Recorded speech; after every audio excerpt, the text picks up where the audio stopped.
Hello, everyone. Thanks for being here. But first of all, let me express my personal gratitude for the opportunity of this work right here. So it's very important to bring this message and to bring the Spiritism message here, right? I think it's a charity. So if you want to promote Spiritism, it's also an act of charity. Okay, so let me express my gratitude, and on behalf of everyone, your gratitude to your mentors, because without them, you're not going to be here, right? So they supported us to be here today and to listen this message here. The reflections that I'm going to present today, it's not only resilience or faith, okay? It's how resilience supports faith. I'm going to break down this lecture into 3 stages. Let's see what is faith. Let's see what is to have faith and how we can develop our faith. Make sense? Step by step. 3 steps here. So does anyone know what is this right here? Mustard seed. Yes. Why I'm bringing mustard seed here? It's from the gospel, but I don't remember the chapter. Yes. That's the faith of a mustard. Exactly. That's exactly from Matthew, right? Matthew 17:20. So when Jesus was talking to the disciples, because of your little faith, look at that. How can you measure little faith? Bigger faith? How can you measure that? But Jesus was telling them, because of your little faith, for truly I say to you, if you have faith as of a mustard seed, it's not the size of a mustard seed. It's as of a mustard seed. You will say to this mountain, move from here to there, and it will move. And nothing will be impossible for you. It's a metaphor, right? But if you have a faith like the mustard, so to understand that thing, we need to go to the gospel a little bit earlier. In Matthew 13, he presented another metaphor for the mustard seed, right? When Jesus said that although it's the smallest of all seeds, yet it grows into the largest of garden plants and becomes a tree. So if you understand the reference here to the mustard seed, you're going to understand what Jesus mentioned here. Because at the time of Jesus, what happened with the mustard seed? They throw on the ground, right? They don't have the technology that we've got today to make it grow bigger and so on. They just throw it and leave it. So the birds will eat the seeds. If there is no rain, it will not grow. But look at that. Even with all the odds, even against all odds, the mustard seed grown up. So that's what Jesus is saying here. If you have a faith like a mustard seed, it doesn't matter on the odds, on the adversity, you're going to grow. You're going to be stronger. That's the message here. And we can translate it to this phrase right here. A simple true faith. What is a true faith? Not being materialist, not being selfish. For example, I've got faith that I'm going to win the lottery. This is not a simple one, right? It's materialist because I want to receive money. Okay? So a simple true faith has enough power to overcome life's greatest odds. With faith, nothing is impossible, and we can thus transform challenges and achieve great things. Okay?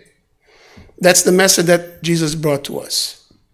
Keep that thing in mind. Remember, because I saw some studies saying that Jesus was referring to the disciples that they have a small faith like a tiny mustard seed. It's not.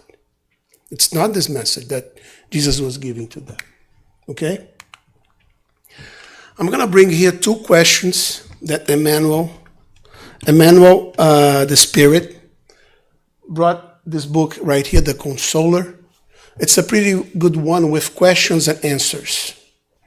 I'm going to bring up two questions from this book, right? And let me hear your feedback on the questions. First one. Question 257. Should hope and faith be interpreted as one virtue? What do you think? Is the same thing? Hope and faith? Guess? Give me a guess. What? It's more than one. Faith is bigger. Hope is a desire. Faith is belief. Yeah. But let me simplify that thing, right? Hope is the beloved daughter of faith. It's a consequence. How can you have hope without faith? It's going to be hard, right? Hope is like the moonlight that constitutes the bounds of belief. It's like you make some light in the belief, on the belief, okay? And this sentence here, Emmanuel here, it's pretty good when he presented this message here. Faith is the divine clarity of certainty. Divine clarity, right? Who's going to promote the divine clarity? God. Okay? Good? Point for you. Second question. Is it faith to believe without reasoning? The blind faith, right? Is it okay to say about that? Without reasoning? You say yes? Giving once, twice? Yes, also? No? So we are To tight. each their own. What? To each their own. Okay. If we want to believe in blind faith, go for it. I prefer reason. Yeah. Believing is an expression of belief. Okay? But to accept the strangest statements without careful examination is to fall into the cliffs of absurdity. So what Emmanuel was presenting to us here is don't go in the blind faith.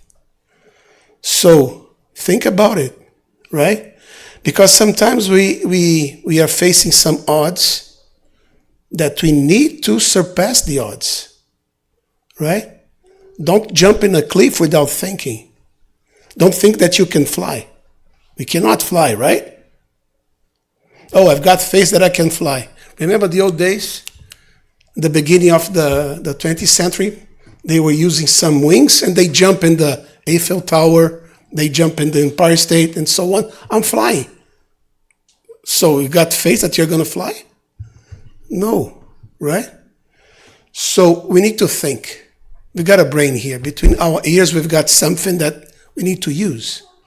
Does it make sense for me if I walk upstairs in 1,000 steps on my knees and at the end I'm going to survive? I'm going to be saved.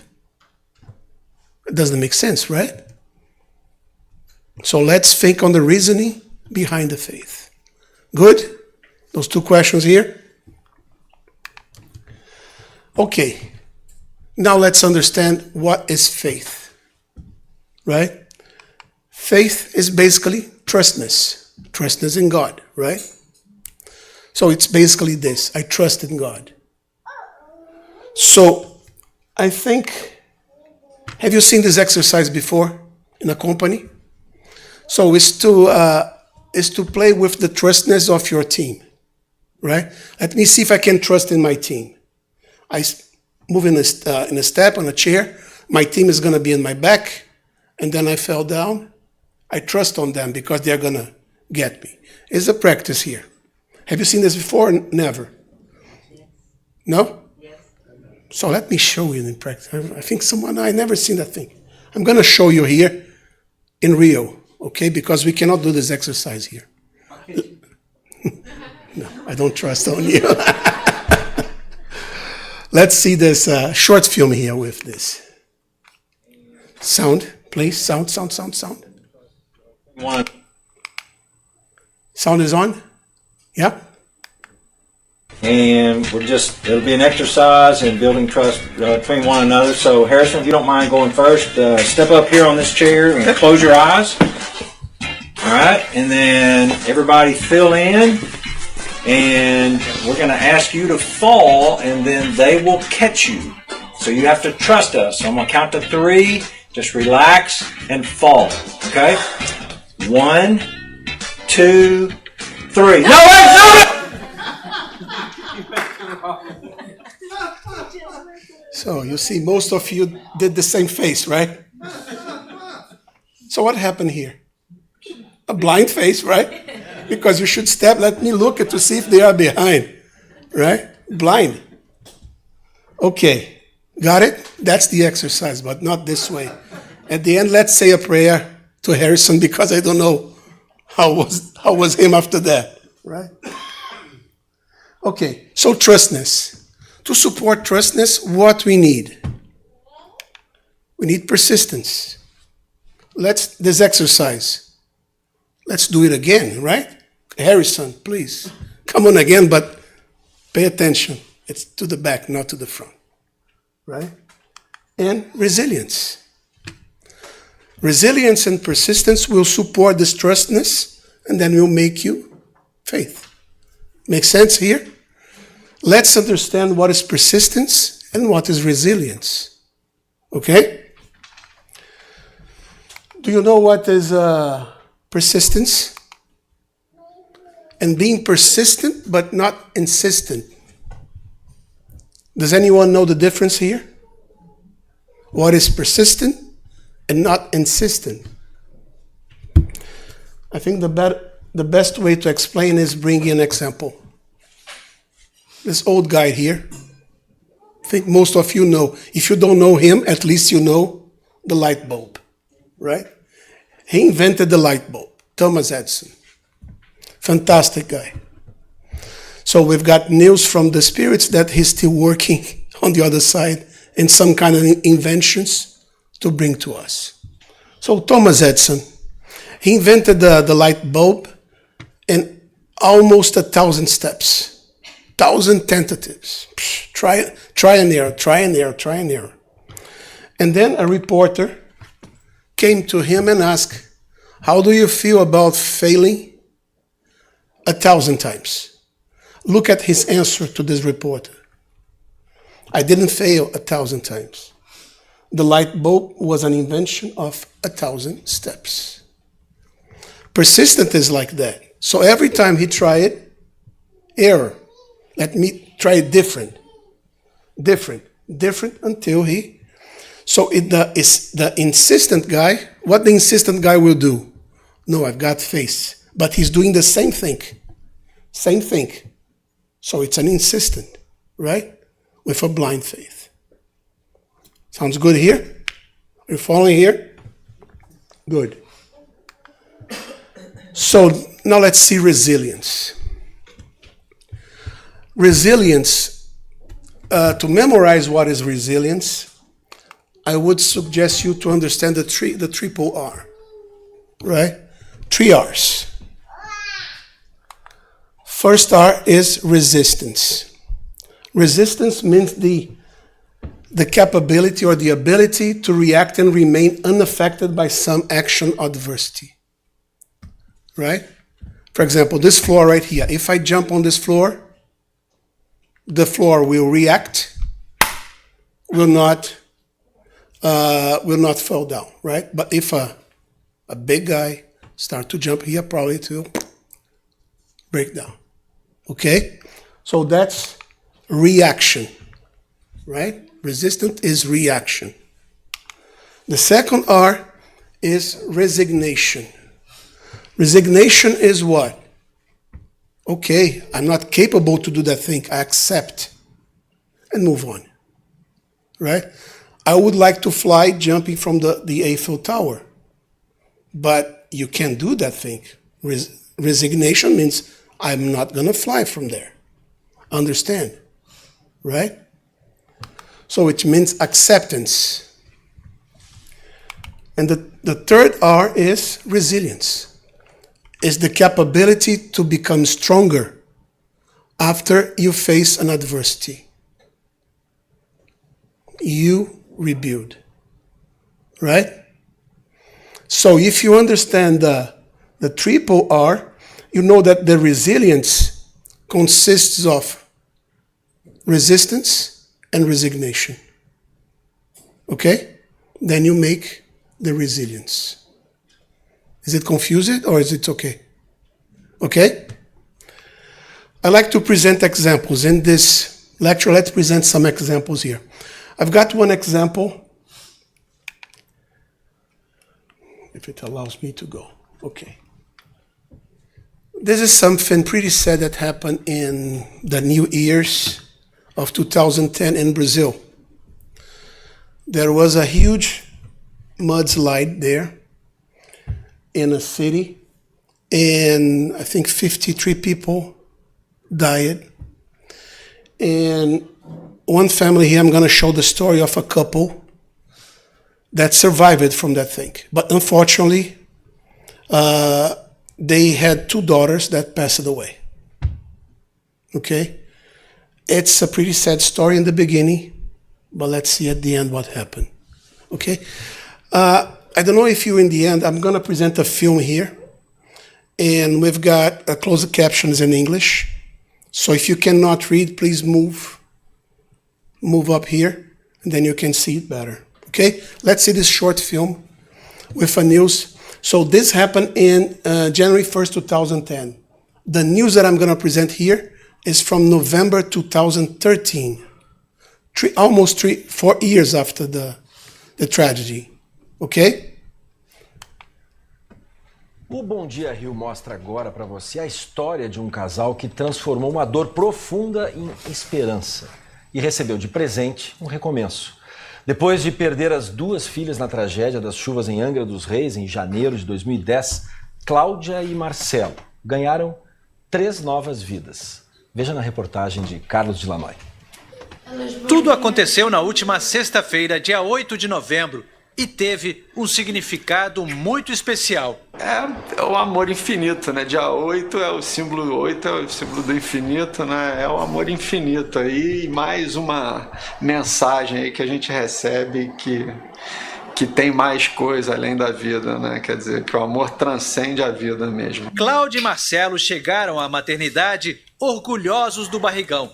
Ela, aos 46 anos, muito ansiosa depois de 7 meses de uma gravidez de risco. Antes de entrar na sala de parto, um beijo, emoção. Primeiro Flora, depois Felipe e por último Valentina. Prematuros, saíram dos braços da mãe direto para a UTI do hospital. A mãe se recupera no quarto entre sorrisos e uma decoração cheia de leveza. Um terço imagens das 2 primeiras filhas nos travesseiros e no porta-retrato. Uma saudade que os pais decidiram transformar em esperança. Sempre fui muito apaixonada por ser mãe, por ter filhos, né? Então por isso que eu digo, graças a Deus que eu pude acompanhar e vivenciar a vida das minhas filhas de uma forma tão intensa, e que talvez seja isso que talvez me traga tanta saudade, mas me preenche tanto que eu consiga levar a vida de uma forma sem cair no baixo astral, né? Era Réveillon, virada do ano de 2009 para 2010. Eles estavam numa casa na Enseada do Bananal, em Ilha Grande, Angra dos Reis, com as 2 filhas, o tio de Marcelo, Renato, e a mulher dele, Ilza. As fortes chuvas daquela noite provocaram deslizamentos de terra e uma tragédia que deixou 53 mortos na cidade. Das 6 pessoas que estavam na casa, alugada por eles, apenas Cláudia e Marcelo sobreviveram. Naquele momento exato que a gente estava ali, debaixo da terra, soterrado, nós 4, eu fiz muita força, mas muita força mesmo para sair daquela situação. É como se Deus tivesse posto uma mão assim em cima de mim, me segurado e falasse, é a hora dela, chegou, eu vou levar. E a partir daquele momento, no momento seguinte, as pessoas que chegaram para socorrer a gente, até o momento do nascimento da Flora, do Felipe, da Valentina, a gente só recebeu amor. Desde então, eles decidiram que a vida seria agradecer e aproveitar cada oportunidade. Ela chegou a engravidar meses depois, mas teve um aborto espontâneo. Um ano após a tragédia, Cláudia encontrou esse vídeo no computador da filha Giovana. It cannot wait, I'm yours. Eles fazem questão de que as imagens de Giovana e Gabriela estejam sempre presentes e, de alguma forma, elas realmente estão. Não tenho revolta dentro do meu coração, só agradeço mesmo. E elas, malandrinhas, estão juntas, sempre viveram muito juntas, eram sempre muito coladas. E a energia delas, a força, né, de falar, não, mãe e pai, olha só, vocês vivam aí bem que a gente tá bem aqui, então... Se eu estivesse no lugar delas e elas tivessem ficado aqui, o que eu estaria lá de cima pedindo é que elas fossem felizes. Então, esse é o nosso compromisso com a felicidade. E a gente foi buscar essa felicidade, vivendo cada dia, né? Quem sugeriu a inseminação artificial foi o amigo João, especialista em reprodução assistida. Eles, para mim, são um símbolo da superação. Para mim, eles são duas pessoas que vão mostrar para o mundo que é possível recomeçar uma nova vida. A vida recomeçou para valer. O trabalho foi multiplicado por 3. As mãos deixam a carícia na incubadora. Flora e Felipe ainda não mamam, mas já começaram a se alimentar com leite materno. A Valentina, que estava um pouquinho mais frágil, teve uma boa notícia. Deixou de usar o respirador. Segundo os médicos, os 3 estão bem, mas vão precisar ficar nessa UTI neonatal por mais 40 dias para ganhar peso. A expectativa dos pais é poder passar o Natal em casa com as crianças. Nossa, é só emoção.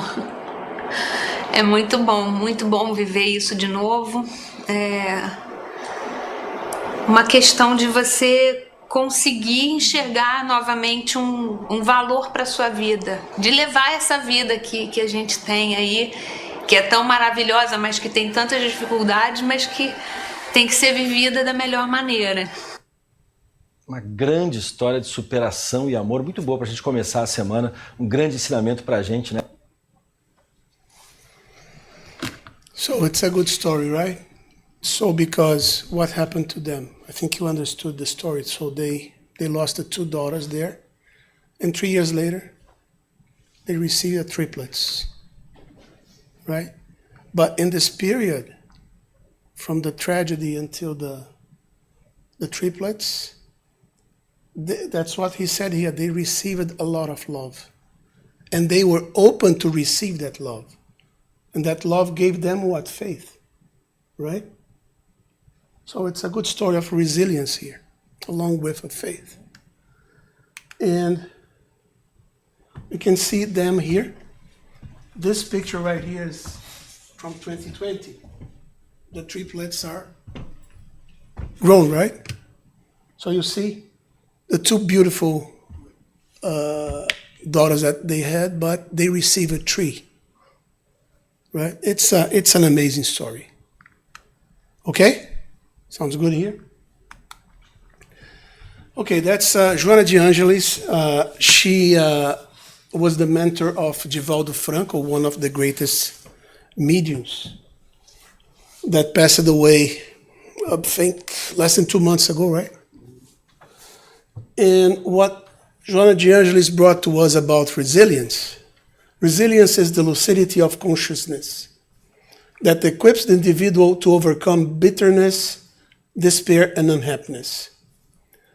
Due to the understanding, look at that, rational faith, that the being demonstrates regarding the spiritual objectives of his existence, making it easier to understand and accept suffering and the need to still find oneself in the roughest areas of the evolutionary mechanism.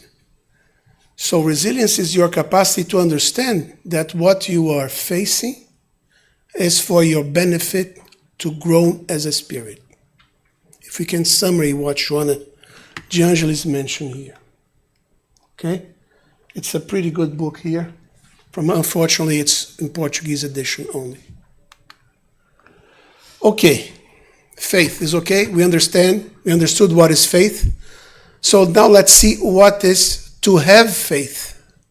Okay?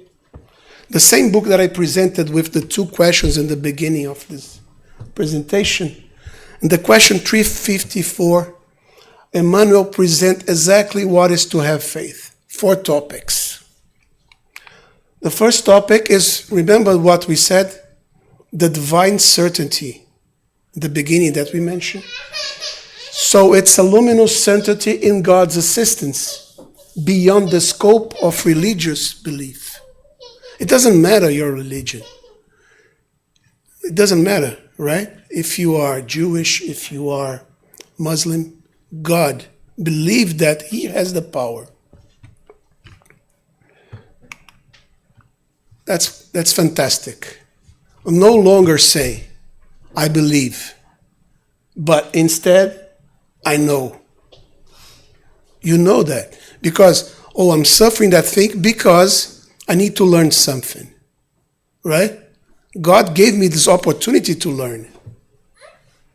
So I know, instead of I believe.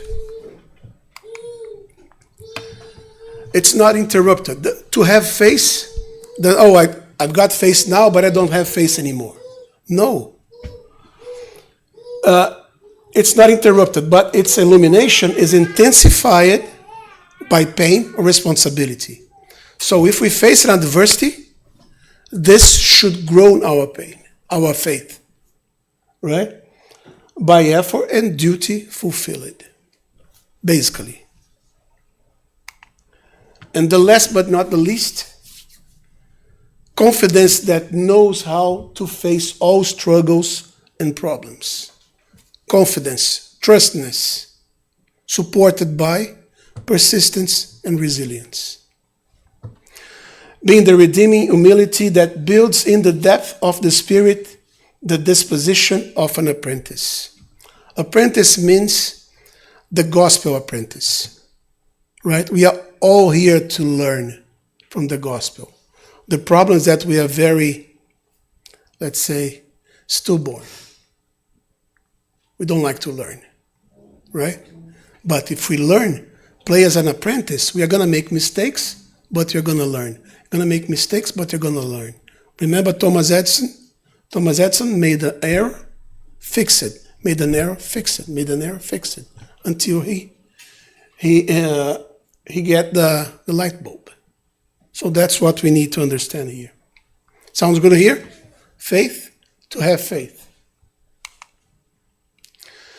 Now, let's develop our faith, right? To develop the faith is a continuous process. It's a continuous process.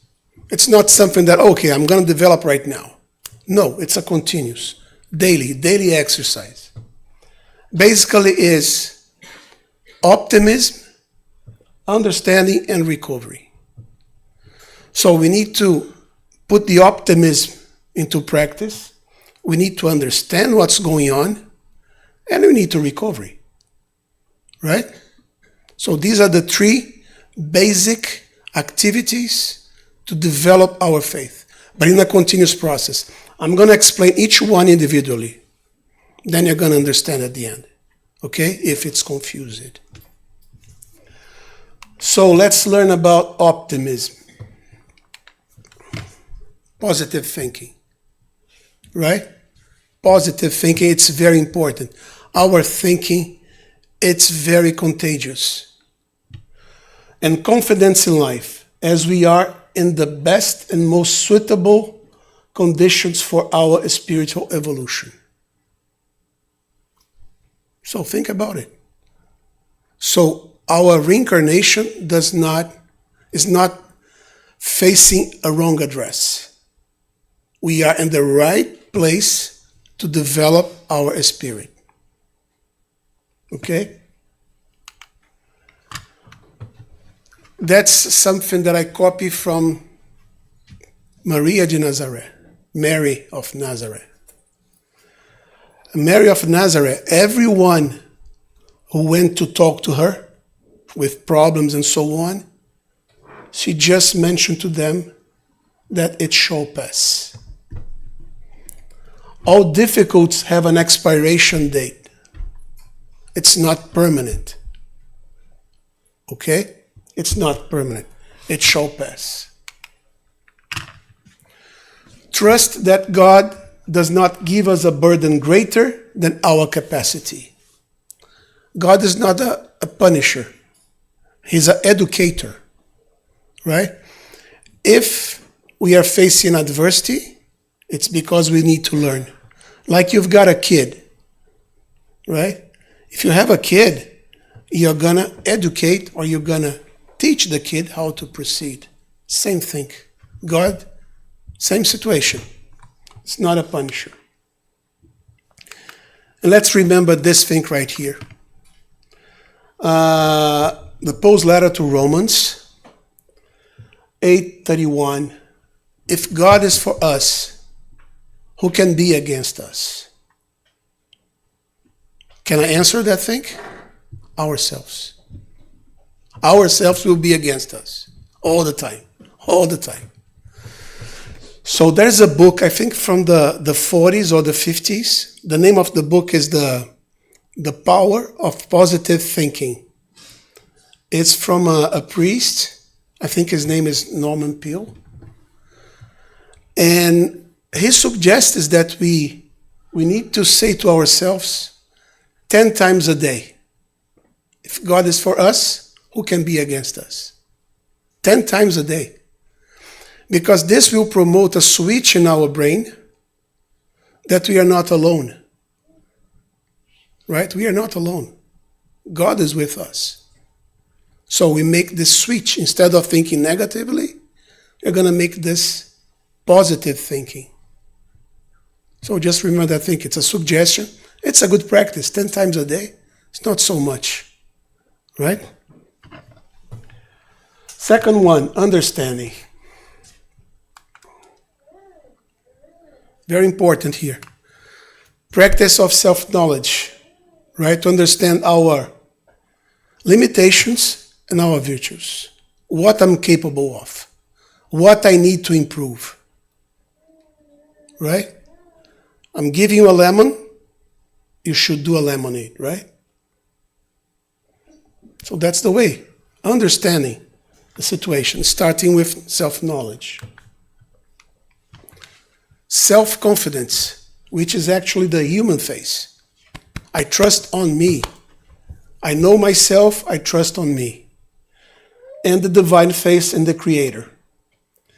Giving us the absolutely certainty that we are not alone. Never. We've got our guardian angels, and above them we've got God.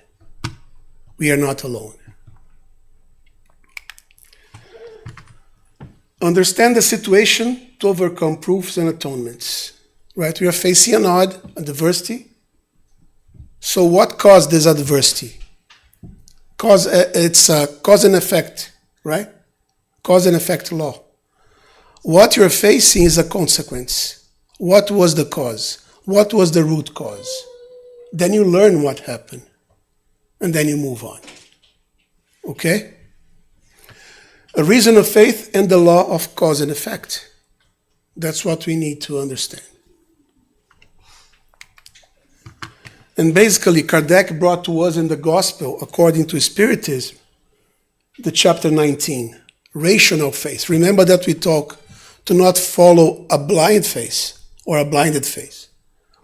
Unshakable faith is the kind that can stand face to face with reason in all human epochs. It doesn't matter if you are in the 19th century, if you are in the 20th century, 21st. A reasonable faith, it will be unshakable. It doesn't matter on the period. Okay? Sounds good here? So what we talk? Optimism, positive thinking, understanding.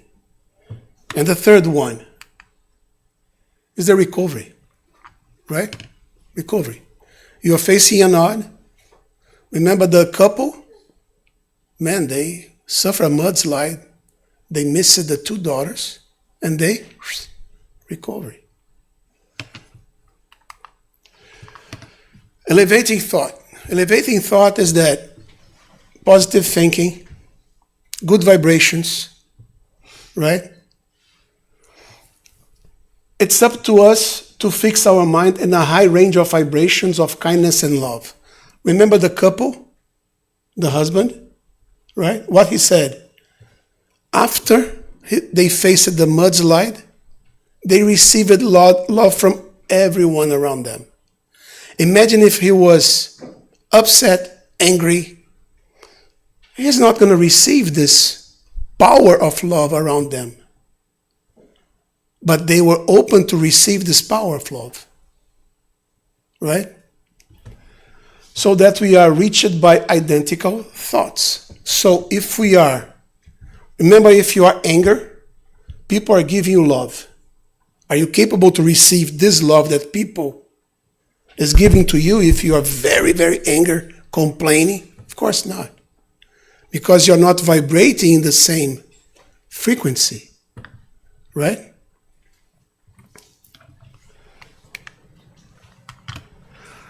First of all, we need to execute the recovery with confidence. But we need to have a plan B. We should not be so naive to believe that just one plan. Have your plan B, right, in your pocket.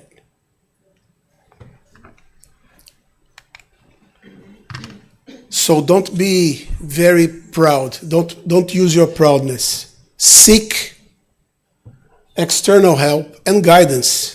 Family, friends, social group, professional health, if it's a health situation, and religious support. Religious support here is to promote your reconnection with God. It doesn't matter on the religion, because religious means reconnecting, relinking to God. So reconnect to God. So that's the recovery. Three basic actions here. Make sense here? And don't forget the triple R. Resistance, resignation, and resilience. Make sense here? Is logical? Okay. Any questions here in this process, continuous process? Positive thinking, understanding, starting with a self-knowledge, and recovery, right? Plan A, Plan B, Plan C, Plan D. As many plans as we think it's capable to execute, okay? And we should not forget that at any time we can pray. The prayer will do what? Will promote our connection to your guardian angel and God. So if you are trying to develop your optimism, but you're facing internal difficulties to promote it, pray. So if you're not understanding the situation, pray. If you're not identifying a way to recovery, pray. So that's a continuous process. And we are challenging to not break it. Okay? Good? Makes sense?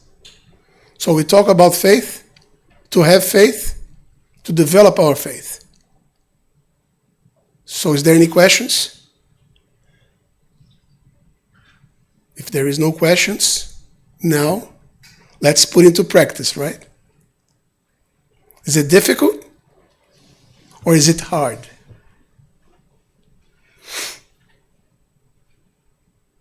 So, right? So here's the tip here in a summary. And this final message here from a spirit, the name of the spirit is Lacordaire. And he gave this message in the chapter 5, item 13 of the Gospel according to Spiritism. When a reason for trouble or vexation touches you, try to lift yourselves above it. What is mentioning here? Lift. Think what's going on. See out of the box. And when you have managed to control the impulses of impatience, anger, or despair, say to yourselves with just satisfaction, I was stronger.